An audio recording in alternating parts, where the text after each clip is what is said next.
We are. You can come and get us at any time. Thank you very much. Now to our panel, Joyce, Quin. Let me ask you this. It is being said, the spin being putting on this is that this shows that it's a listening government, that it's made these changes after the Lords' confrontation. But it hasn't done that. It's just changed because it couldn't get its way. There's been a lot of negotiations going on between government ministers and members in the House of Commons, particularly members on the key committees, and also members of the House of Lords. So actually there has been a negotiation and there has been a compromise. So to that extent, of course, the government has listened. I think that the government will feel that it has got the essence of the bill through. It's listened to a gun with its head, hasn't it? That does tend to get the attention.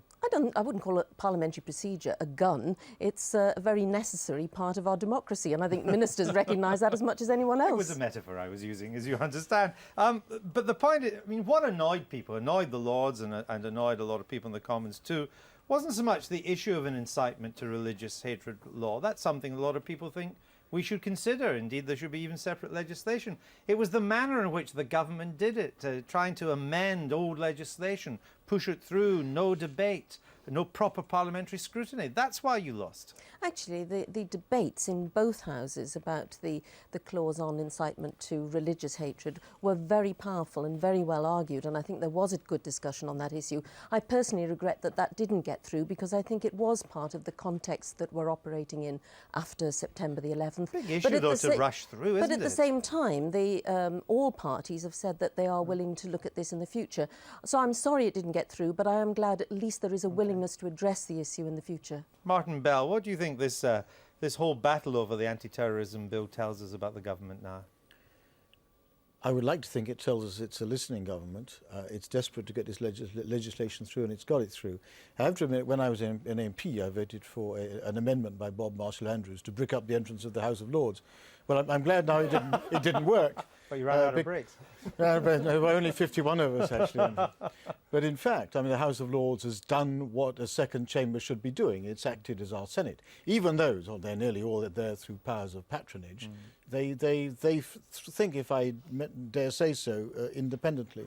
And I think they've done the state some service. So I think this is a good result. And let us by all means have a debate about the incitement to religious hatred. But let it be a proper debate and not railroaded through the House of Commons in a matter of hours or days. Iain Dale, do you agree with that?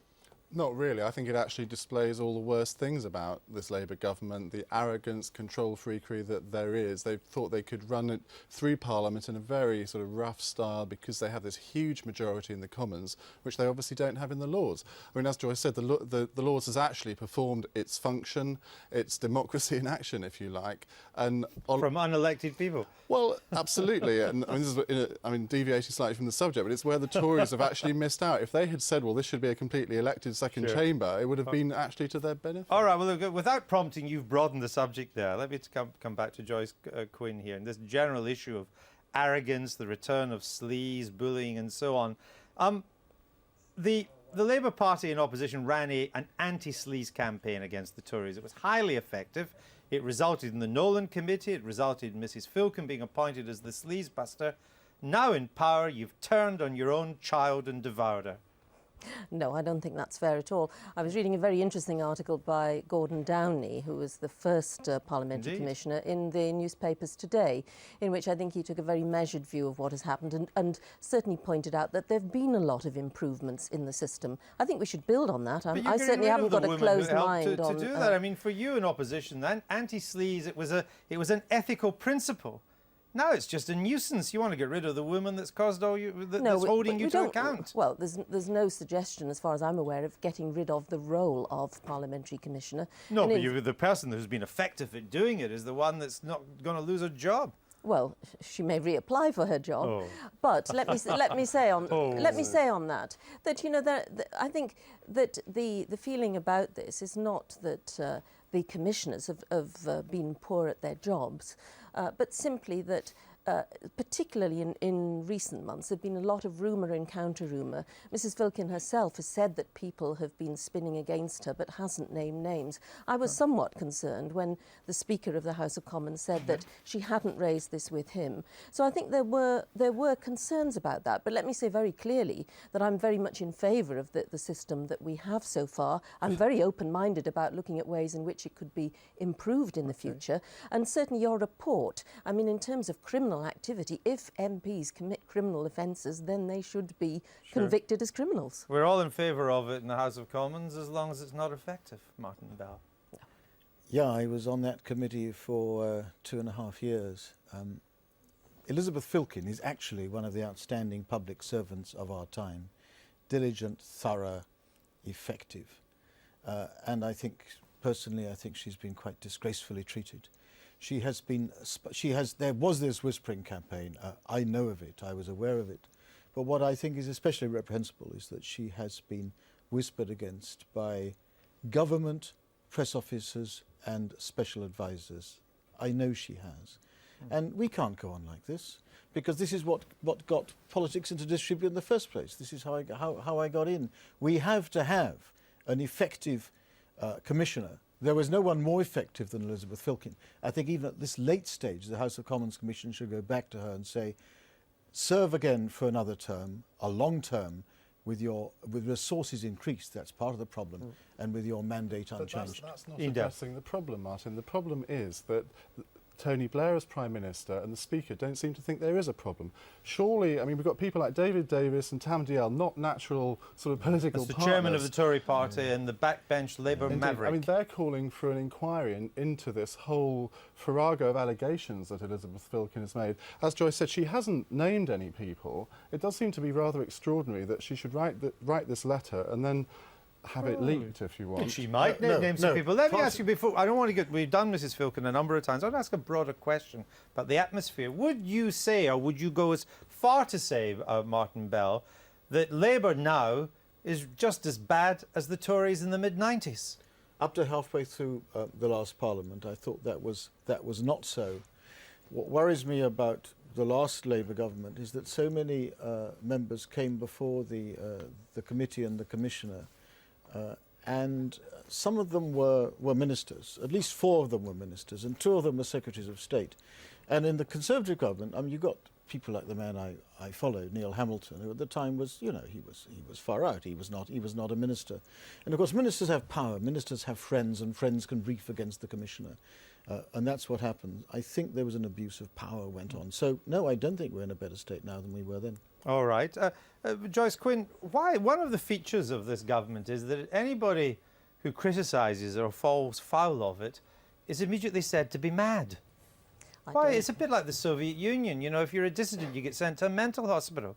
We just think you've... No, Andrew. Well, hold on. It was spun that Mrs Filkin was, quote, off her head, that Brown was psychologically flawed, that came from 10 Downing Street, that Mandelson was curiously detached, and that Chris Woodhouse, the Chief Inspector of Schools, was unhinged. And Paul Marsden.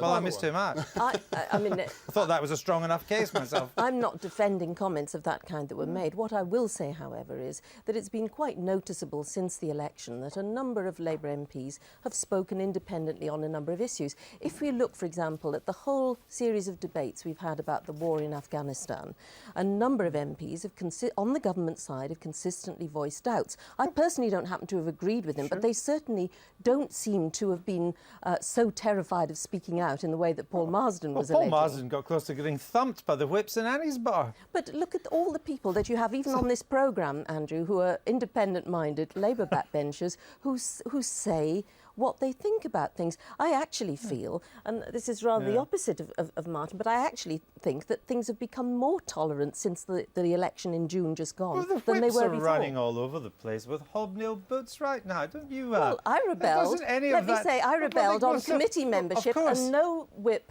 in a hobnail boot. Oh no, but they're frightened of you. I see. You weren't thumped in the strange bar. And I tell you what the public thinks is they actually don't see this in party terms. They just see this as politics. has become, and it's bad for politics. Well, it is bad for politics, but I'm not sure that it's any different to how people thought 20, 30, 40 years ago. People have always thought that politicians were on the make to some degree, and unfortunately recent events, because they get more publicity in the media, it sort of reinforces that stereotype. Martin, but isn't there a feeling that there's now there's a disconnect between the political classes who have their tribal party loyalties still strong and the rest of us who are now indifferent to a lot of these loyalties or suspicious of them or even hostile? I was inside it, I'm now outside it, and what strikes me is that MPs don't see how the general public is going to perceive them. Okay. Michael Martin's statement on the Filkin letter was an absolute classic. He didn't play a blinder that day, because he wasn't so much concerned about the substance of the allegation as the fact that they were made public. Well, the main part of the letter was made public by his own office, so she was therefore entirely justified in publishing the rest. He said he would look at the substance if she had brought it to him. He did say that. All right, Joyce, Quin. Tony Blair in opposition. We must be purer than purer. We can't be seen to be like the last lot. Since then, Eccleston, Robinson, the Hundujas, Vaz, Mandelson, Filkin. You can't say that anymore. I simply don't believe that the Labour government and the Labour Party is like the outgoing Conservative Pretty government. depressing I listening. also happen to think It's just not much sex. That's the only difference Oh. compared to the Tories.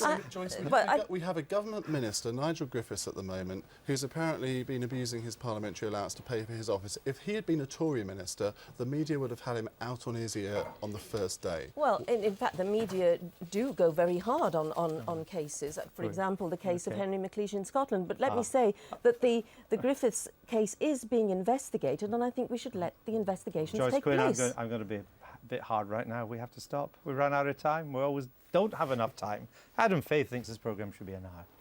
Thank you very much. We'd keep you updated if we did that. Now let's turn to a quick look at some of the other stories making the news at Westminster.